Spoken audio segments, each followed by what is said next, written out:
What's poppin', y'all? Welcome back to another episode of NBA Weekly. I'm your host, Pee Wee the Plug, and in today's episode, we're going to be doing something called It's Just Preseason, but we all in the basketball community have that phrase, it's just preseason.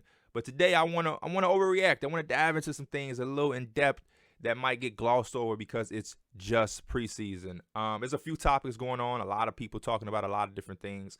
I definitely don't want to offend anybody if their team don't get talked about. This is something we might do a part 2, part 3 of the rest of the preseason. So don't get at me in the comments if you didn't hear anything about your team. We'll probably get to them if they are worth it. One of the first things I do want to talk about though is Ben Simmons. Ben Simmons and the Brooklyn Nets a couple nights ago. Finally got to see them together at the Barclays against, of course, no coincidence, the Philadelphia 76ers. Now, obviously, the 76ers didn't dress Harden or Embiid, so the game wasn't as, top tier. But it was still good to see Ben Simmons first and foremost on the court, seeing him move around fluidly, knowing his back situation and everything that kept him out towards the end of the last season. And honestly speaking, he looked good. He looked good. There's definitely some things out there in Brooklyn that I think they can build on, and they can actually potentially be the team that I think a lot of us project them to be on paper. As far as talent goes, Ben Simmons looked very good out there defensively, gives them more size on that side of the basketball. Kyrie Irving was very passive that game and showed the ability to flip that switch and become, a traditional, so to speak, point guard. Transition, they look extremely dangerous. Ben Simmons' ability to get downhill and kind of collapse defenses gave a lot of early looks to Joe Harris. He missed a few. Definitely see that Joe Harris is a little rusty and has missed the basketball NBA action for a while, but it still shows you the potential that they have. Kevin Durant, we know, is going to be Kevin Durant. And even outside of Ben Simmons, I was mostly impressed with Nicholas Claxton. Like, Nick Claxton was on the glass. He was aggressive. And again, there was no Joel Embiid, but to just see him play in that light showed a different step for him and a different confidence he was moving around on the court with. That was definitely eye-opening. So I'm hoping that going forward, we can see some more special things from Brooklyn. Royce O'Neal came off that bench. It was definitely impactful, and it shows you that they do have some deepness to them. Markieff Morris played some minutes. Edmund Sumner. Definitely can't wait to see T.J. Warren and Seth Curry. I think Seth Curry is going to really give them another dynamic out there on the wings, Joe Harris and Seth, when they do have a second unit out there led by Ben. I think you can stagger minutes where throughout the course of the game, there's never a time for Steve Nash where Kevin Durant, Kyrie, or Ben Simmons isn't on the floor. And at times you may be able to get a chance to rest Kevin Durant and Kyrie by letting Ben run out with the second unit and getting shots for those guys on the wing. So I love what I saw from them. On the flip side for Philly, not that there was too much to talk about because their two main guys didn't play. I love what I saw from Tyrese Maxey. He's showing that he's still going to be aggressive. He's still sharp. He's still on point. And that was such a sight to see. I can't wait to see the whole team with PJ Tucker, Harden, and Embiid out there because I do think Philly has big expectations for this upcoming season. But yeah, overall, very, very good to see Ben. I don't want to overreact because, there's still so much to see, but we even saw some jump shots, some turnaround fades from him during the game. I think that's a step in the right direction. I understand Twitter is always going to clown him when he has a tough miss or has a crazy brick, rightfully so. But just to see him even attempting is what we all asked for over the last few years. So I think right now it's about attempting shots outside of the paint. And then once we start to see a comfort there, we can focus on the makes and the misses and actually trying to get the ball in the basket. But just for him to show a little bit of effort to shoot the basketball, I think is a step in the right direction. So shout out to Brooklyn. The next team I wanted to talk about was the Los Angeles Lakers. They played against the Sacramento Kings. It was good to see the Lakers healthy. It's been a long time since we've seen Anthony Davis. We got Darvin Ham out there. They have a bunch of new acquisitions from Kendrick Nunn, who was a last year acquisition, but obviously didn't play. Patrick Beverly, Juan Toscano Anderson, Thomas Bryant, Lonnie Walker, who we didn't get to see play, but obviously he's a new acquisition. So I was excited to see the Lakers. I was also excited to see the Kings. They made a lot of moves that I thought were very, very good and kind of went under the radar this offseason. Kevin Huerter, Malik Monk, Keegan, Murray was an incredible draft pick. So this game had me locked in. I was watching this game like Brooklyn and Philly at the beginning, and I was locked in as if this was the season opener. And, as good as it was to just see basketball back, I know, again, it's just preseason, but the Lakers still have a lot of the bad habits that caused them to underachieve last season. And understand me when I say this, I definitely get it that injuries and a lack of health is what held them back substantially. But we cannot ignore that there were some deep-rooted issues in this core team. The lack of communication and effort on the defensive side of the basketball, the lack of movement on the offensive side of the basketball, and the lack of anybody being willing to adjust and get out of their comfort zone. And again, you can't expect so many bad habits to be quickly fixed that fast by Darvin Ham because they had an entire season of bad habits. He's not going to come and change everything in one training camp. But for it to be that first game back after such a long, rumored-filled offseason, you thought it would be a little different out there. A lot of standing on offense, a lot. It was some plays where early on they got Anthony Davis some touches on a block or high elbow. And again, I'm seeing Russell Westbrook, hands on his knees, bending over, standing around the perimeter, and no movement. And whenever you have an offense like that, you're always going to be ineffective because that allows the defense to set up. They don't really have to worry about you as a threat. Now more bodies can focus in on Anthony Davis, and it's making him, in turn, work harder to get 2 points. Now he has to shimmy, turn around, fake, over De'Aaron Fox, and it's just like, nah, that's not going to be effective enough. And that's even the problem with it was last year is that you get a little bit of fool's gold. There was times where they had the same type of offense, but LeBron would hit some magnificent shot and bail them out. Because a shot goes in does not make it a good offensive possession, especially as a team unit. And I think that lack of movement still is just not sitting right with me. On the defensive side of the basketball, same thing. There was a couple times in that game, and we're talking about the Sacramento Kings in preseason, where there was just a lack of effort. Russell Westbrook had a play that I think everybody's probably saw by now where it kind of went viral, where he lost his man. His man went behind him. It gave up an offensive rebound. Then he was in scramble mode, and De'Aaron Fox eventually Euro-stepped him and just scored easily. That type of stuff has to be cleaned up. And that's the part where even in preseason, even this early on, I'm looking at him like, damn. Because when you watch Darvin Ham's interviews, when you watch Darvin Ham all since he got hired, he's talking about the defensive side of the basketball. That's what he's about. That's what he's for. That's what he's coming to change immediately. And there's still that there. And at this point, it may not be a Darvin Ham thing. It may just be that some of those guys on that team, that's just not who they are. You're not going to be able to change them. They're 10 plus years in the game already. So a lot of those bad habits are so deep in them, rooted, that you may have to just say, you're not going to play, or we're going to have to get rid of you in order for those guys to really wake up and see. So that was a very interesting thing as far as the Lakers. I did like some of the things that I saw where Russ was a little bit aggressive. He was able to look like he was getting his mojo back. Obviously, King James is going to be King James. He struggled a bit, but when the season comes, we prepare for that. Anthony Davis had 11 boards. That was good to see. And they had some guys that looked like, if given the proper situation during the season, they might be able to carve out roles. Like, I love some of the things I saw from Kendrick Nunn as far as being able to play in a backcourt with Russ or Beverly or next to LeBron to space the floor and get some buckets here and there. Thomas Bryant, love his size and his energy. Damian Jones shot a three-point shot. Didn't know Damian Jones was shooting threes. He airballed, but to even see him try means that there's some type of success he's had with that. So that was interesting. And it also showed that you want some of these guys to step up. Like JTA can be very, very big for them, but he's going to have to come with it. Laney and Gabriel, his energy can be infectious. So it's going to be interesting to see how this entire rotation builds out, led by, Pat Bev, if he's going to continue to come off the bench. There could be some things there. We didn't get a chance to see Lonnie Walker, who I think is going to be big for them as far as scoring off that bench. But going forward, I want to see more movement on offense, even if it's just preseason. And I want to see more attention to detail on a defensive basketball if you're having a head coach who's literally defensive-minded, and that's everything he's trying to do. They're going to have to fix some of those things. Kings, not a lot for the Kings. De'Aaron Fox had like a couple points, 1 assist. You know how that goes. But again, it was still good to see some of those new faces. Kevin Huerter, I think, could be a big piece for them. Malik Monk. the Kings actually have some depth. Didn't hit me until I watched them, but they have some depth. I don't remember seeing Harrison Barnes out there, but Keegan Murray came off the bench. Trey Lyles, Alex Lynn. They have some bodies on that Kings team, and I love what I saw from Keegan Murray.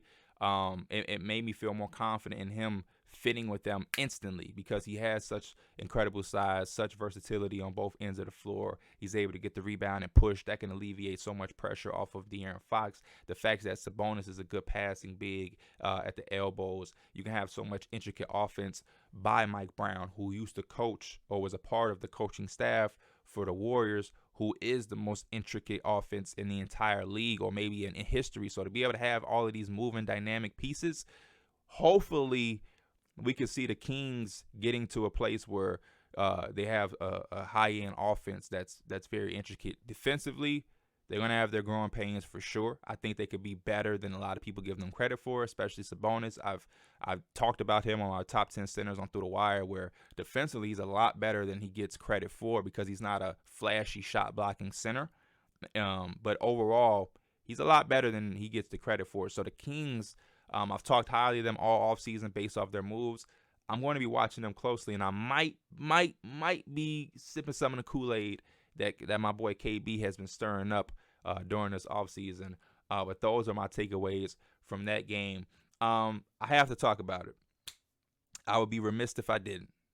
The Phoenix Suns, right? So Phoenix Suns, they lost to the 36ers. It was a crazy game. Shout out to the 36ers. The 36ers need to get credit.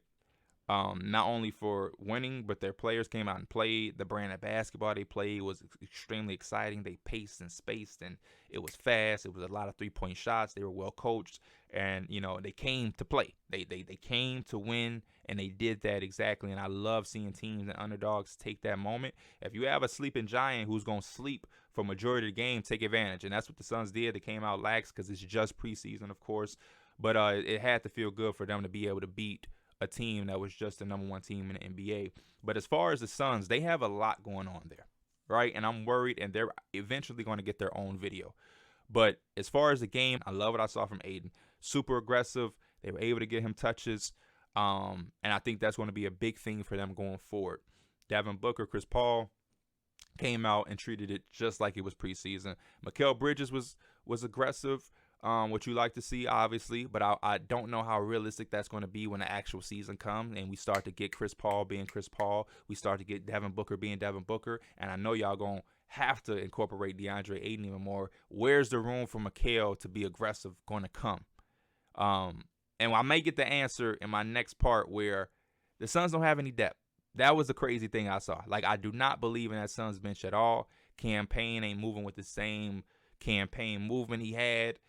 Dario Saric, I'm hoping he can bounce back and be what we saw before he got hurt, but there's no more JaVale McGee. Josh Okogie and Landry Shamet, don't know how much confidence or faith I have in them. This Jay Crowder situation, don't know what's up in the air about that or where that's going. Obviously, he's going to get traded, but it's hard to predict what they're going to get back.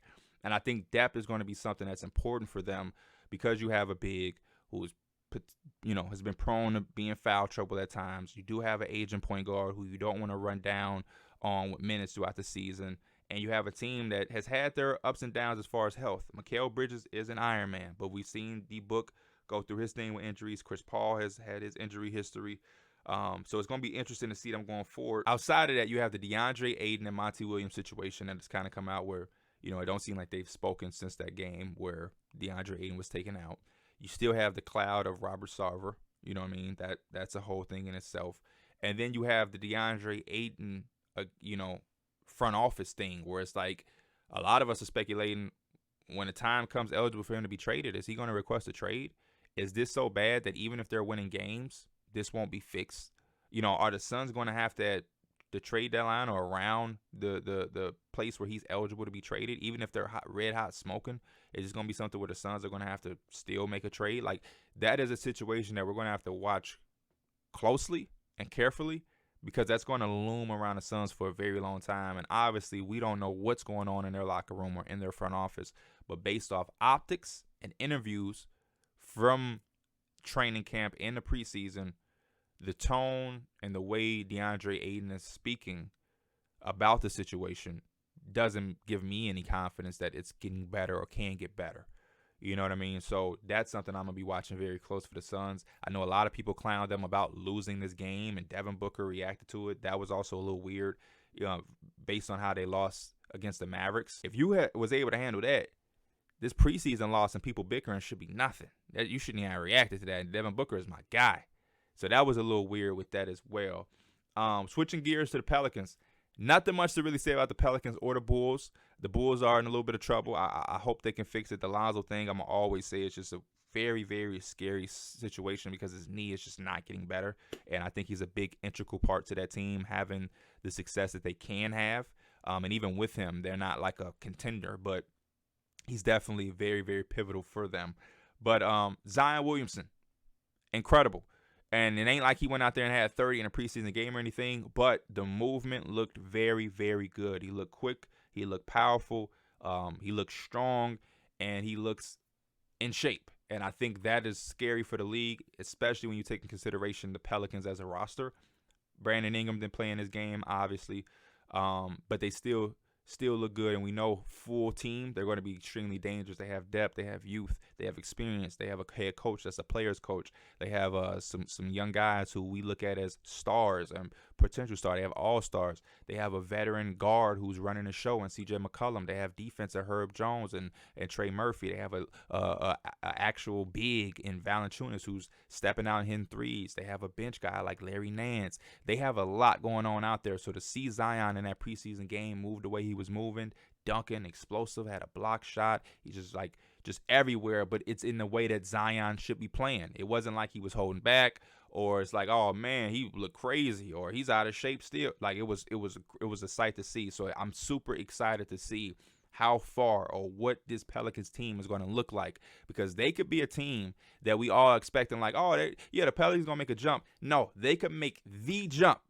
The Pelicans can be extremely dangerous, kind of how the Memphis Grizzlies was last year, where it was like, yeah, I thought the Memphis Grizzlies were going to take a step back after trading Valanciunas for Adams. I'm not going to lie, right? But even when we saw them take a step, it was like, okay. But then the second seed, didn't see that coming. The Pelicans could have that type of turnaround where it's like, we know they're going to get better, but it's like, nah, we're not getting better. We at the second seed. We legit up here. So I cannot wait to see how that unfolds. They look extremely exciting. Like that team on paper in my mind, especially seeing how Zion moved in. I cannot wait to see when Brandon Ingram is in that lineup and the second year of Jose Alvarado, Trey Murphy, and those guys. Jackson Hayes with another year under his belt. Kira Lewis finally getting healthy and being able to play. Devontae Graham, with another year in his role. They have a lot going on there. And I think it could work out in a beautiful way for New Orleans. So I'm excited about that. Nuggets is just preseason, but the Nuggets are, again, a team that I think can be scary. Thinking about the success they had last year with Nikola Jokic single-handedly doing his thing with Aaron Gordon as his sidekick or his running mate, to see Michael Porter Jr. and Jamal Murray back, Man, this team could run away with the league. Like, this team could be the best team in the league, like, by far. They could be the team like the Suns last year. I think the Suns was, like, the only team to have 60 wins. Like, the Nuggets can be that. The Nuggets can win 60-plus games and just sit at the number one seed because you have Jokic. Jamal Murray looked well. It looked a little rusty, but he looked well. Michael Porter Jr. looked sharper than ever. Michael Porter Jr. is a guy who he gets hurt, whatever, and it's like we know how good he can be. But then when you start to see it again, and every time you see it again after he's been gone, it's like, yo, this dude is scary. I mean, this dude is doing step back, pound dribble, step back threes at 6'11", like right over the defense, like almost Kevin Durant-esque. Obviously, he's not Kevin Durant, but just the shooting ability at that size. Oh man, you pair it with Jokic and Jamal Murray, who already in itself is a crazy duo. And then I'm seeing KCP. You still have Aaron Gordon, who had a good year to me last year by just being there for Jokic in and out. But now you make him as like your fourth or fifth option, and then he can just focus on his defensive assignments. Bones Highland second year. You know what I mean? Like this team, oh man, Bruce Brown coming off the bench. I love this Nuggets team. And seeing Michael Porter Jr. and Jamal Murray back was extremely exciting. They had a sequence in their preseason game where Michael Porter Jr. he shot a shot for like a 2-for-1 situation in the quarter. He made the pull-up three. It's like 33-some seconds left. Boom. Last possession. right after that, when they get the ball back, Jamal Murray hits like the buzzer beater three. And it was a great sequence to see both of them back, both of them hitting big shots and playing like the guys that we know they can and will eventually be. And then to see them do that and know they have a the back-to-back MVP right there on their team with them, it gives me all hope in the world that they could be the best team in the league. And also, Jokic can run it back for three. Like, if this team wins 60-plus games, they're a clear-cut best team in the league, it's going to be backed by another MVP caliber season from Jokic. And voters fatigue is a real thing, but miss me with voters fatigue if you got a guy doing that type of stuff. So that's going to be definitely interesting to see. The Clippers, speaking about teams that have a lot going on, man, to see the Clippers, number one, and to see Kawhi back, first play of the game, he's looking to pass whatever, and he just sprays right in Nurkic's face. Was definitely good to see. He looked strong. I seen him back down Anthony Simons. But for me, what stood out with the Clippers was the lineup. The lineup was what? Reggie Jackson, Paul George, Kawhi, Batum, and Zubac. Which then tells me John Wall can come off your bench. Norman Powell's coming off the bench. Luke Kennard's coming off the bench. Robert Covington's coming off the bench. I think Marcus Morris will be the starter, if I'm not mistaken. So take out Batum and put Marcus Morris in. So Batum is comfortable. There's a lot of depth. Norman Powell is a guy that probably was starting on a lot of other teams. Like, if Norman Powell is on the Kings, he's their starting shooting guard. If Norman Powell was on the Knicks, he's probably our starting shooting guard. Like, Norman Powell can go to a few amount of teams and be a starter. He's coming off the Clippers bench. Covington is a coveted, no pun intended, defender as far as 3-and-D the last few years. He's coming off their bench. He started for a lot of teams in his career. He's majorly been a starter. Batum has always been a very good glue guy, even at this age. He's specializing in that corner three-point shot a lot and can make really good decisions, has length and size, moves real good, intelligent IQ on the defensive side of the basketball. He's coming off your bench. John Wall, with his chip on his shoulder, is coming off the bench and accepting his role. So Luke Kennard, one of the best snipers in the game, coming off that bench. And I think some of those young guys are starting to get a little confidence in themselves. Amir Coffey, Brandon Boston Jr. Like, I like the Clippers. They're loaded. Now, the one thing I will say is they lost Isaiah Hartenstein to my Knicks, and Moses Brown is the backup center. So that center position with him and Zubac, it's gonna be interesting to see what they do, because I know they like to play small.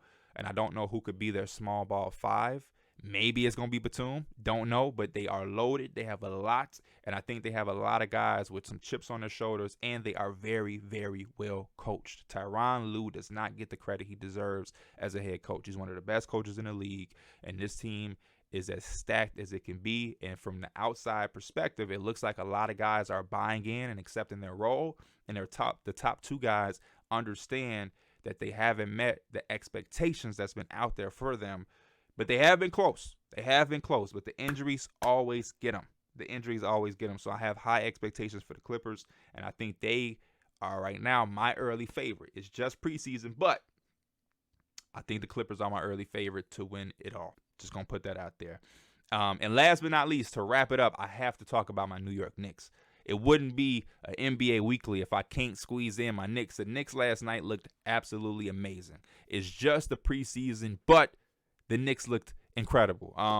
Jalen Brunson's debut was a sight to see. It was good to see all of those guys be able to coexist, especially on the offensive side of the basketball. Julius Randle, R.J. Barrett, Jalen Brunson, to be specific. Early out, Brunson set the tone, first basket of the game. Mitchell Robinson was active the very next possession and got himself a little easy layup in transition. Julius Randle looked good. R.J. Barrett made some plays. Obviously, they were limited. They had their little moments here and there, but it looked good. That's all you want to see in the debut, especially as a fan, is like the first set, it looked good. It didn't look forced. It didn't look out of place. It didn't look like crazy. Obviously, we're going to have an 82-game season where there's going to be many moments where it doesn't look like that, and it does look bad, but it's all about growing pains. But to see that it can work, it's just all you want to see, as a fan. My takeaway from this game has nothing to do with that starting unit, though. As good as Evan Fournier played and he made some shots, as good as everyone coexisted, that second unit for the Knicks looks nice. And we didn't even see Quentin Grimes. And Cam Reddish did get hurt, which hopefully is not nothing major. But when you talk about Derrick Rose, Emmanuel Quickley, Obi Toppin and his energy, Isaiah Hartenstein, Cam Reddish, Quentin Grimes when he's available, Miles McBride got some minutes and looked good. We have some depth, and we have some young guys who are hungry and are talented. And it could go in two different ways. It can go into a situation where, like last year, a lot of the guys aren't getting the minutes they deserve, or some of those young guys can outperform some of those veteran guys and steal some minutes. And it could just be a competition where it's pushing everybody to be the best version of themselves. The Knicks definitely gonna have to make some decisions, and those guys gonna have to come and hoop, because there is a situation where you look at the bench and it's like Derrick Rose quickly. Okay, so who's getting the other wing spot? Is it Reddish? Is it Grimes? Because Toppin is going to be the 4 and Hardenstein is going to be the 5. So Reddish or Grimes can fall out of the rotation. They're going to have to come with it. You know, Miles McBride is going to have to find a way to get in where he fit in, because you got Derrick Rose, Brunson, quickly. You know what I mean? So it's going to be a very interesting year. I was so happy to see we come out and handled our business, even though it's just preseason. But my main takeaway was that bench. Bench was active. Bench was exciting. Obi Toppin getting dunks. You know, they had a really, really good situation when Isaiah Hartenstein was able to hit a 3. That had me going. You know, Obi Toppin had another windmill dunk that I just slightly forgot about. I'm loving the depth from the Knicks. I can't wait to see it in full action. I can't wait to see how we integrate Quentin Grimes. And maybe somebody gets traded. I don't know. Maybe, you know, Quentin Grimes and Cam Reddish is hooping and they want to say, let's get rid of Evan Fournier. But Evan Fournier is shooting the ball really well, too. And you want a guy like that next to Jalen Brunson, R.J. Barrett, and Julius Randle. I'm hoping for the best. But my main takeaway was we have a damn good second unit. And that starting lineup looks cohesive. It looks really, really good. It looked good on paper, but, you know, there is 3 lefties and everything like that. And you want to be able to see how Julius Randle can coexist while not always having the on-ball responsibilities. I think that's just going to be something that's going to have to play out throughout the course of the season. But I love what I saw. It's just preseason, but I'm a happy Knicks fan as of today. As always, I appreciate you guys. Just a few early preseason topics. Like I said, we'll probably have a part 2, part 3 as we continue to go through the rest of the preseason. Let me know y'all thoughts on anything I touched on, whether it's my Knicks, the Nuggets, Ben Simmons and the Nets, the Lakers situation, or if your favorite team or a team that you saw or something that stood out to you wasn't mentioned in this video. Put it in the comments. I may speak on it in the next episode. I love y'all. Be safe. I'm out. Peace.